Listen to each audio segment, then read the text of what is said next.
In another display of South Africa's weak state security, the guests at a luxurious hotel near Pretoria are witnessing a government-level hostage drama.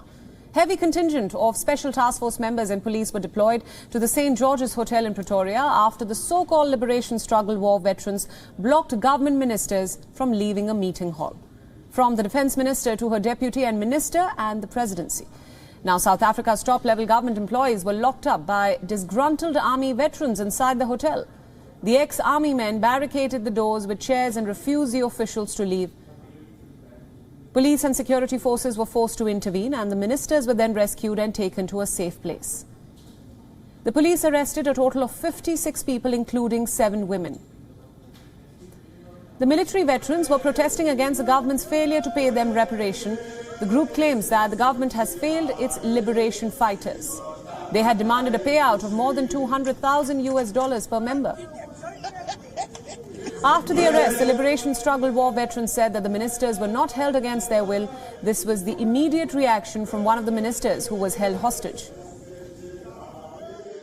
Tonight, myself, Minister Mutiso of Defence, and the Deputy Minister, Thabang Makwetla, we found ourselves in a situation which I consider untenable, legally unacceptable, where we thought we were in a meeting whose intention was to attend to the problems that affect military veterans.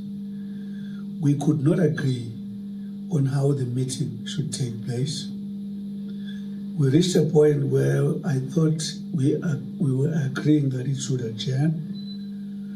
As we were leaving the meeting, proceeding to the doors, they closed the doors. It is at that point when we realized that we were held hostage. It's a situation which was averted by the security forces very effectively and successfully.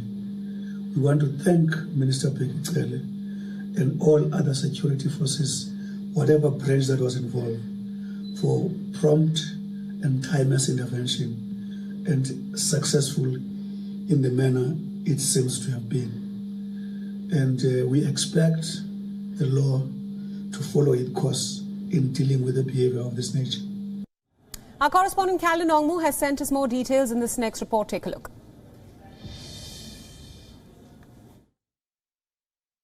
The liberation struggle for veterans from Pietermaritzburg who have been demanding for the benefits to be paid are now facing kidnapping charges. The ex-combatants from the liberation movement say they feel stranded and sometimes betrayed by the ANC-led government. Disgruntled veterans had marched to Luthuli House on Monday and demanded to see party officials. However, they were told that the officials were unavailable as they were campaigning. Meanwhile, the Presidential Task Team on Military Veterans today held a media briefing.